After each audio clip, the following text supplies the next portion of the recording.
भारत में सरकार के बाद सबसे अधिक भूमि किसके पास है? हो सकता है आपका उत्तर हो वक्फ बोर्ड, लेकिन ये सही नहीं है। वक्फ बोर्ड की लूट सामने आ गई, इसलिए लोगों को पता चल गया, लेकिन ईसाई चर्च के बारे में आज भी बहुत कम लोगों को पता है। भारत में सरकार के बाद सबसे अधिक भूमि चर्च के पास है। भारत सरकार देश भर में लगभग 15,500 वर्ग किलोमीटर भूमि की स्वामी है। सरकारी क्षेत्र की कंपनियां और मंत्रालय इसी भूमि का उपयोग कर रहे हैं। इसे एक प्रकार से सार्वजनिक भूमि कह सकते हैं, यानी ये भूमि सभी भारतीयों की है। इसके बाद चर्च का स्थान आता है, जिसके स्वामित्व में 7 करोड़ हेक्टेयर या 17.5 करोड़ एकड़ से अधिक भूमि है। ये भूमि देश के लगभग सभी हिस्सों में है। इन पर चर्च, स्कूल, कॉलेज इत्यादि चल रहे हैं। इसके अतिरिक्त एक बड़े हिस्से का कमर्शियल उपयोग भी हो रहा है। इस भूमि का वर्तमान बाजार भाव लाखों करोड़ में है। जिस देश में हजारों वर्षों से हिंदू धर्म को मानने वाले सबसे अधिक संख्या में रहते हैं, वहां मात्र 200 साल बलपूर्वक शासन करने वाले आक्रमणकारी ईसाइयों के पास इतनी भूमि कहां से आ गई? इसका उत्तर है वर्ष 1927 में पास हुआ इंडियन चर्च एक्ट। अंग्रेज जब भारत आए तो उनके साथ चर्च के पादरी भी हुआ करते थे। देश के अलग अलग हिस्सों में उन्होंने भारतीयों की जमीनें हड़पनी आरंभ कर दी, जिन पर बड़े बड़े चर्च बनाए जाने लगे। हर चर्च के आसपास एक विशाल भूमि भी खाली करा ली जाती थी। अधिकांश अनुसूचित जातियों, जनजातियों और सामान्य गरीब लोगों की पुश्तैनी जमीनें थीं। कई स्थानों पर लोगों ने अपनी भूमि वापस पाने के लिए न्यायालयों में मुकदमे कर रखे थे। इंडियन चर्च एक्ट से अंग्रेजों ने ये सारी भूमि एक झटके में ईसाइयों के हवाले कर दी। अंग्रेजों द्वारा चर्च को भूमि देने का ये कार्य पहले से जारी था। वर्ष 1894 में अंग्रेजों ने देश के कई शहरों में प्राइम लैंड 99 वर्ष की लीज पर चर्च को दी थी।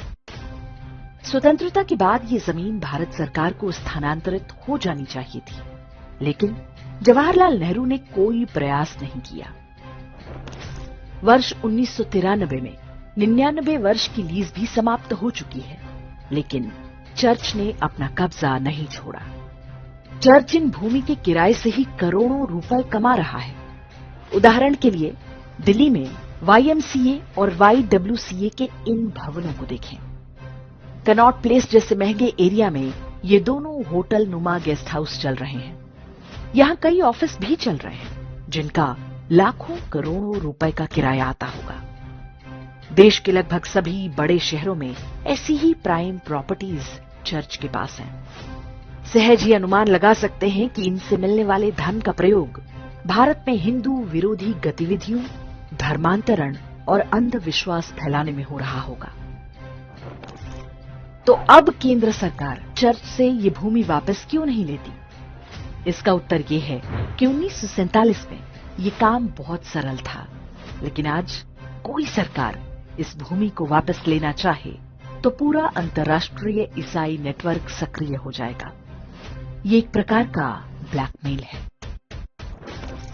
वर्ष 1965 में लाल बहादुर शास्त्री के समय में सरकार ने एक शासनादेश निकालकर कहा था कि ब्रिटिश सरकार द्वारा दी गई किसी भी लीज को मान्यता नहीं दी जाएगी, लेकिन इस पर कभी अमल नहीं होने पाया। कुछ स्थानों पर सरकारों ने न्यायालय के माध्यम से चर्च से जमीनें वापस ली हैं।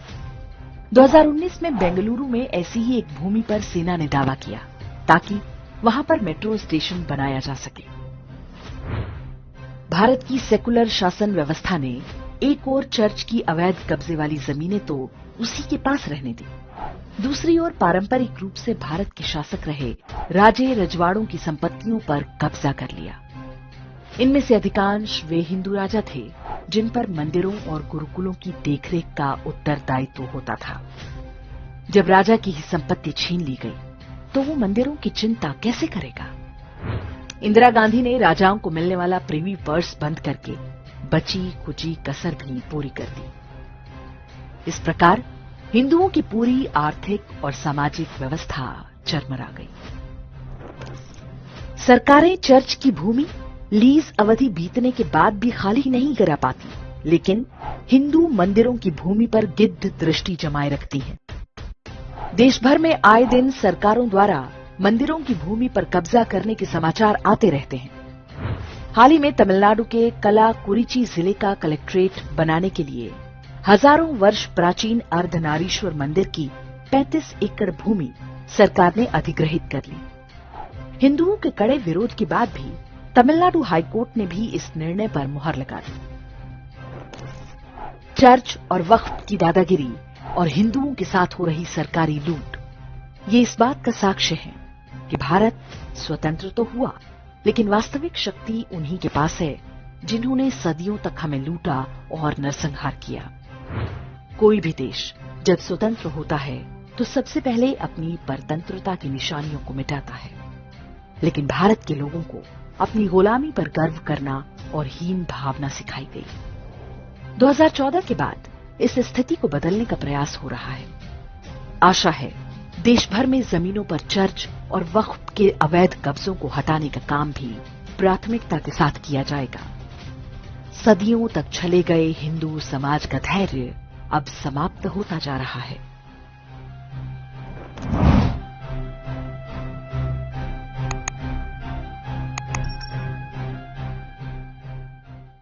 इंडेक्स ऑनलाइन के वीडियो समाज को समर्पित हैं।